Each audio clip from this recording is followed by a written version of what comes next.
Hai, selamat pagi, selamat siang, sugeng enjing, sugeng siang buat sahabat Melati dimanapun berada, di dalam negeri ataupun di luar negeri.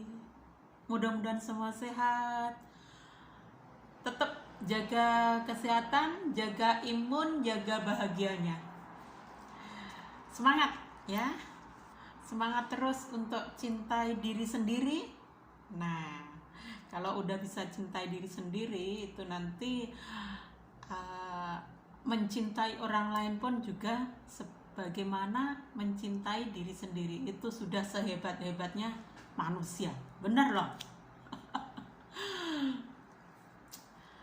Sambil sarapan bagi yang nggak puasa, ngopi-ngopi, ngopi-ngopi. Sambil sarapan, sambil ngobrol-ngobrol. Kali ini saya mengambil judul mental rakyat Indonesia itu bukan mental bertuhan, tapi mental mabuk agama. sangat sangat itu mayoritas sih. Ya enggak semua. Tapi kalau kita ya semua agama itu ya nanti kalau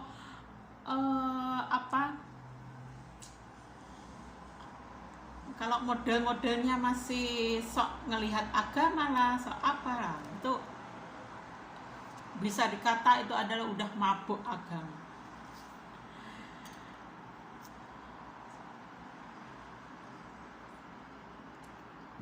Jadi berawal dari ketika Pak Luhut kemarin mau menaikkan tarif naik ke Candi Borobudur itu ya. Nah, di situ kan semua jadi saya terus berusaha untuk googling apa sih kan gitu. Nah, ketika udah kena nama Pak Luhut gitu, yang terbaca dari yang paling atas, yang paling dicari orang-orang itu apa? Agama. Ini saya itu jadi heran. Jadi ketika saya membaca biodata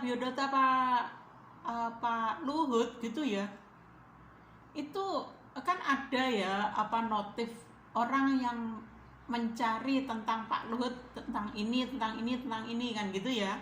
Ketika saya membaca tentang Borobudur itu ya, itu kan ada dari Google itu kita dikasih notif, kasih pemberitahuan, info bahwa orang lain banyak yang mencari ini ya. Paling atas apa?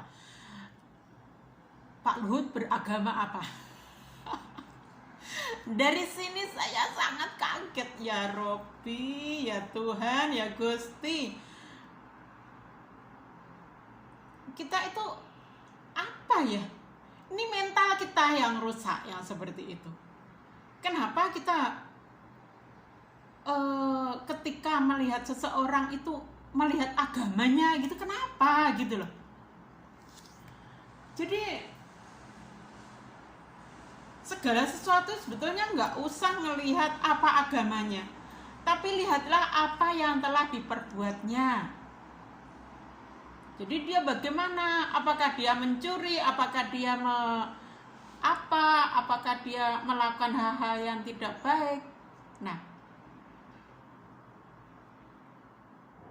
itu aja. Kalau dia melakukan perbuatan yang sangat baik, sebetulnya kalau kita itu manusia yang cerdas, manusia yang punya intelijensi tinggi, manusia yang benar-benar berbudi, bernalar, dan berilmu, kita nggak akan ngelihat dia agamanya apa gitu, enggak.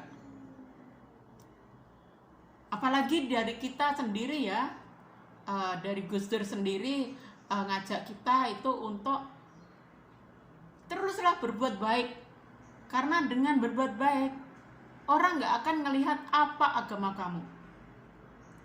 Jadi semua berkesempatan untuk berbuat baik. Memang agama itu sebetulnya mengajarkan berbuat baik. Kalau memang ada orang-orang yang tidak berbuat baik, itu bukan agamanya yang salah. Memang orang agama itu ngatur agar tidak rusak. Itu tidak, agama itu rusak. Jadi agama itu agar tidak rusak. Nah, jadi ketika kita melihat hal begini saja, kita jadi miris gitu ya. Betapa mental kita itu sangat terganggu.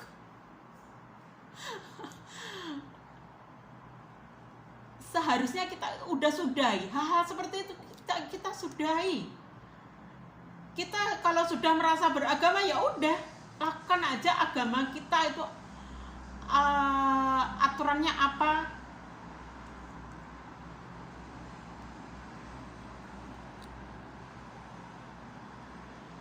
Dan lagi ya,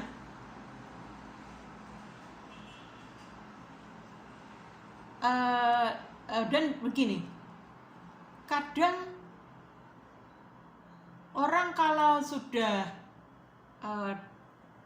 memeluk suatu agama gitu, kalau nggak melakukan itu, melakukan agama yang dianut tadi, padahal agama itu tadi kadang itu hanya untuk sebagai pelengkap administrasi saja. Jadi banyak kejadian bahwa ketika melakukan perlu membereskan sebuah administrasi gitu, itu yang ditanya agamanya. Akhirnya ketika agamanya itu tadi tidak sesuai dengan mayoritas, misal di kampung itu mayoritasnya Muslim gitu ya, nah orang tersebut beragama lain Muslim, nah itu sama perangkatnya itu dianjurkan untuk agamanya Muslim saja ya, biar mudah digarapnya, mudah ngurusnya. Kalau agamanya lain itu ngurusnya lebih sulit. Nah, di sini kan jadi contoh, di sini berarti bahwa orang yang ikut beragama itu tadi, itu cuma sekedar melengkapi administrasi saja. Toh dia nggak perlu dengan beragama tadi, dia sudah merasa udah bisa baik. Yang penting baik. Jadi agama itu bagaimana agar kita bisa berketuhanan, bisa berkemanusiaan. Udah, nggak penting kita melakukan ritual-ritual apa itu tadi, nggak penting sebetulnya. Tuhan itu tidak melihat itu.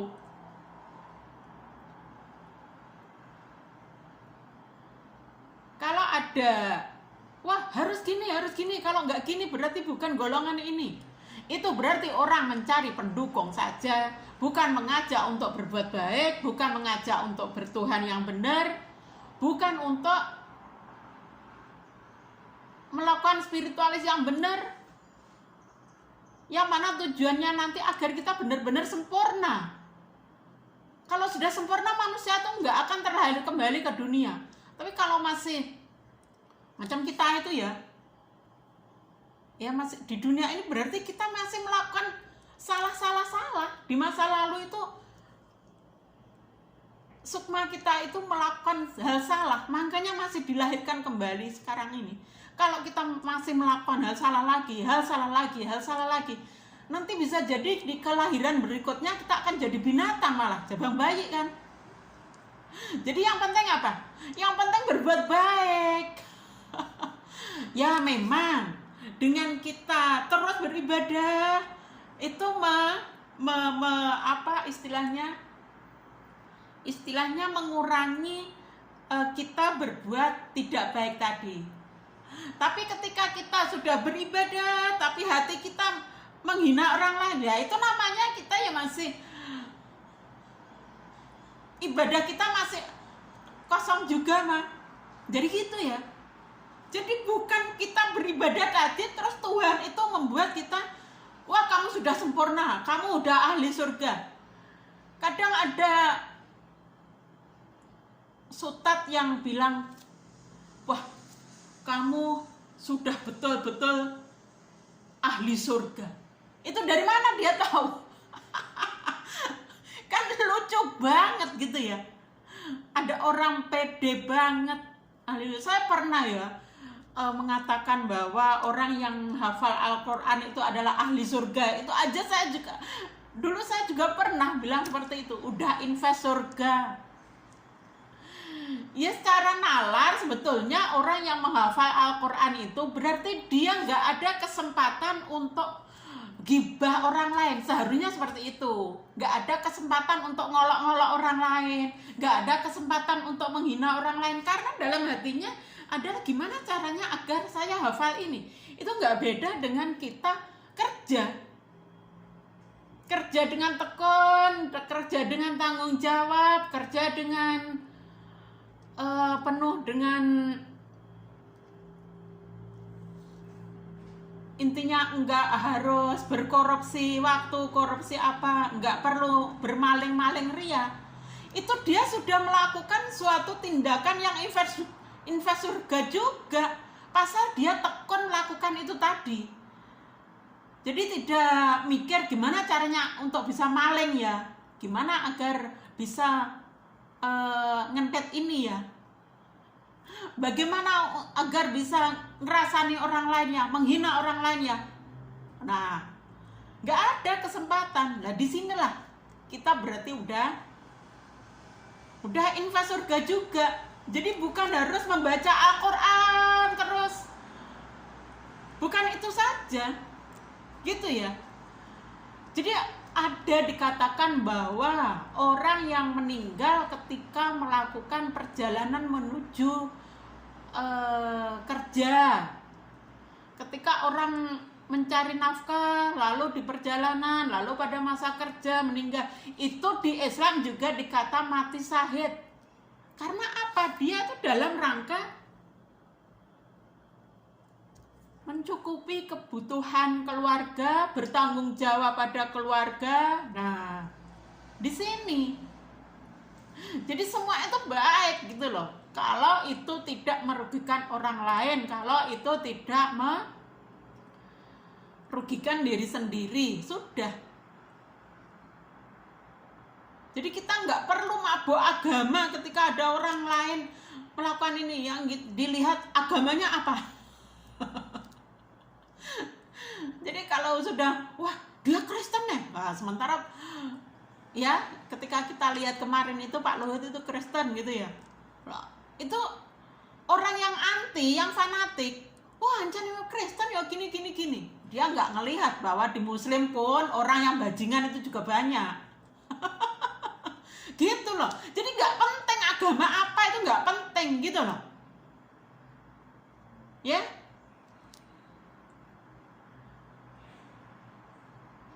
Jadi sebetulnya kita itu kalau nggak ada di kolom KTP itu nggak ada agama, terus agama tertentu membuat baju-baju tertentu yang spesial gitu, itu sebetulnya pemecah belah Indonesia ya itu sebetulnya. Coba itu pengasal khilafah itu pakai baju berukut, pakai cadar, itu sebetulnya pemecah belah mereka itu. Kalau enggak seperti itu berarti lain agar dari golongan mereka. Di KTP ada kolom agama. Itu dimulai Pak Harto karena politiknya Pak Harto. Itulah mulainya kita mulai terpecah belah. Sebetulnya di situ. Orang memilih agama Islam itu bukan dari hati yang benar, merasa bukan. Banyak yang seperti itu. Juga banyak yang Islamnya Islam warisan juga banyak.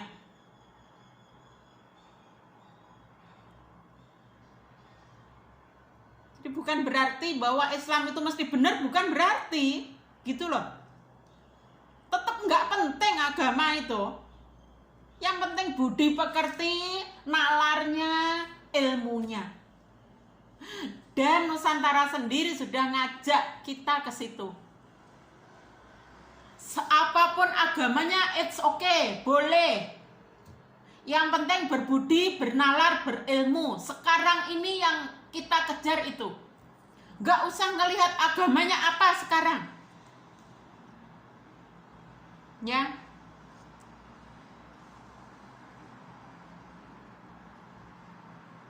Ketika kita beragama Muslim harus pakai jilbab, itu sebetulnya memecah belah juga. Nusantara bukan seperti itu. Yang mewajibkan pakai jilbab itu untuk Arab sana. Jadi bukan, karena kitab itu kan turunnya di Arab sana ya. Dan sementara pakaian mereka itu memang pakaian berukut-berukut seperti itu.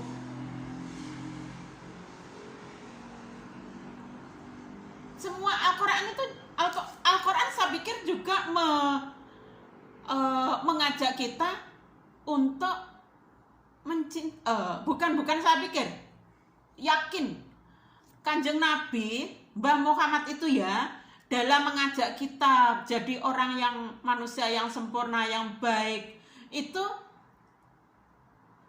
juga harus mencintai negaranya. Jadi Kanjeng Nabi sangat mencintai Mekah, sangat mencintai Madinah, sangat mencintai Arab. Lah kita sebagai orang Indonesia seharusnya mencintai Indonesia. Apapun yang ada di Indonesia itu bagaimana harus kita cintai gitu. Baju Indonesia itu bukan baju Arab macam Arab, harus pakai berukut-berukut.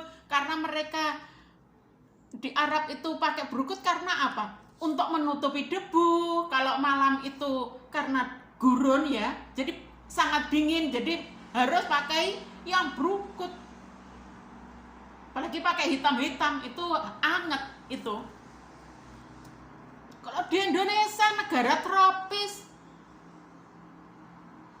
yang dinginnya nggak terlalu dingin, panasnya juga tidak terlalu panas. Jadi biasa buka, rambut terbuka sebetulnya biasa itu. Boleh, seharusnya. Tapi karena ada dogma yang bawah harus persis dengan Al-Quran, itulah yang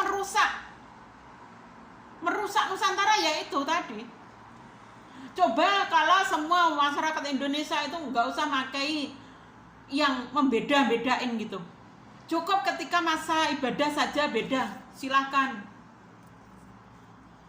Jadi gambar 5 agama itu ya, 6 agama itu ya, yang ada di, yang biasa kita lihat di poster-poster itu ya, ada 6 agama itu tadi, itu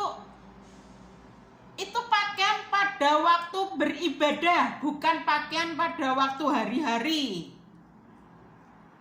Nah itulah, kalau hari-hari kita ya seperti ibadah, kita itu cukup apa ya istilahnya, kita kasih istilah sembahyang itu tadi, meditasi gitu aja ya. Jadi hari-hari kita itu harus meditatif. Bukan pakaiannya yang meditatif, tapi mental kita harus meditatif. Ketika bermeditasi itu kita menyatu dengan Tuhan. Seperti orang zikir, Allah. Yaitu setiap saat melakukan apapun itu harus zikritif. Meditatif. Itu yang diperlukan itu berarti bertuhan sudah. Ketika mau melaksanakan kejahatan terus ingat Tuhan, nah itu pun kadang kita masih nggak bisa ya, nggak apa-apa, yang namanya manusia itu ya, tempatnya salah kok. Jadi nggak apa-apa gitu, melakukan salah ya lakukan saja, segera apa istilahnya, menghentikan, istilahnya jangan diulangi lagi gitu.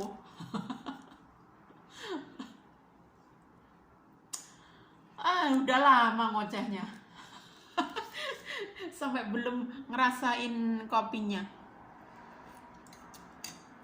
So harapan saya itu kelak itu di kolom KTP itu nggak usah ada agamanya. Terus manusia mau pakai baju apa terserah untuk yang di Indonesia.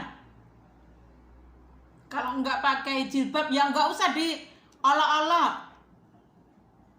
nggak usah dikata kamu kadang pakai kerudung nggak bener aja sudah dikata-katain kamu muslim aja nggak bener. Coba lihat cara kamu berjilbab. Padahal seharusnya malah nggak berjilbab, tolol. Itulah mabuknya kita itu.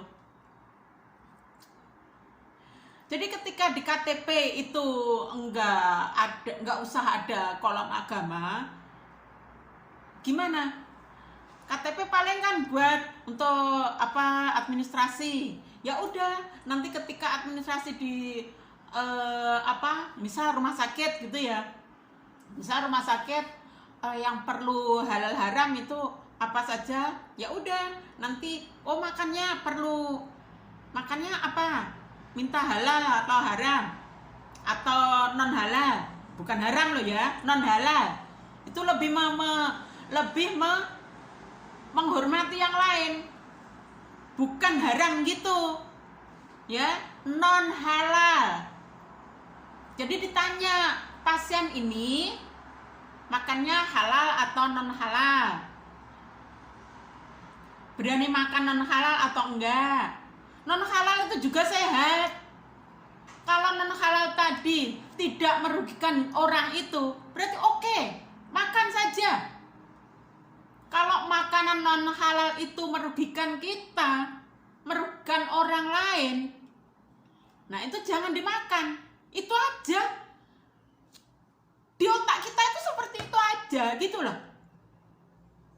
Nggak usah kamu makan barang haram. Macam Tuhan saja. Itu kita sudah memakai hak Tuhan. Macam itu kok mau jadi manusia sempurna. Sumpah jadi binatang nanti kalau terlahir kembali. Orang seperti itu. Bukan malah jadi resi, bukan malah jadi manusia baik-baik, malah bukan. Orang dia sudah hak Tuhan udah dia koyak-koyak kok. Ngata-ngatain orang yang makan barang yang dikata tidak halal adalah barang haram. Terus didosa-dosain. Jadi itu terserah orang itu, dia merasa rugi atau enggak, merugikan dia dan merugikan orang lain atau enggak, gitu aja. Jadi tingkat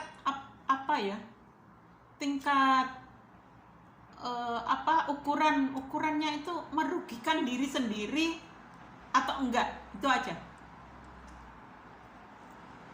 Segala sesuatu itu ya. Jadi ketika di rumah sakit seperti itu tadi, ketika di rumah sendiri otomatis kita bisa otomatis nggak perlu agama apa, makanan otomatis ya sudah. Oh ini yang tidak merugikan saya, jadi saya boleh makan. Udah bisa tahu sendiri, nggak usah ditanya kamu makan halal atau non halal, nggak usah. Di sekolahan juga gitu. Kalau ada sekolahan yang ada makanan, dikasih makanan di sekolahan, berarti ya tinggal makannya apa. Jadi kita nggak usah tanya agama kamu apa. Agama apa buat apa coba?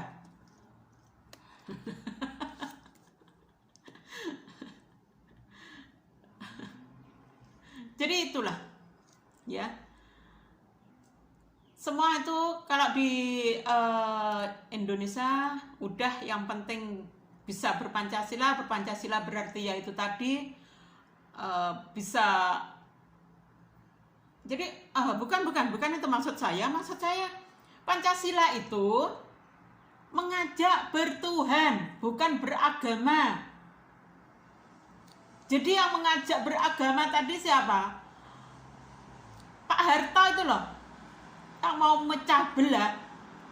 Nggak penting. Jadi itu kolom KTP ada agama itu nggak penting, Pak Harto. Pak Harto ini mesti di alam sana mesti susah juga, merasa telah menyesatkan manusia Indonesia banyak-banyak. Jadi yang penting orang berpancasila itu bertuhan, bukan beragama. Kalau udah bertuhan, dia akan takut melakukan hal-hal yang dosa, dia akan takut. Kalau dia bertuhan, dia akan punya jiwa welas asih yang luar biasa. Sekalipun pada musuh, dia akan tetap menyayangi musuh itu. Itulah jiwa bertuhan. Ya. 25 menit lagi. Udah, saya kira gitu aja dulu. Mudah-mudahan bermanfaat. Mohon maaf kurang lebihnya. Sedikit banyak juga mudah-mudahan bermanfaat. Mohon maaf sekali lagi. Mohon maaf lahir dan batin. Matur sembah nuwun pareng. Pareng.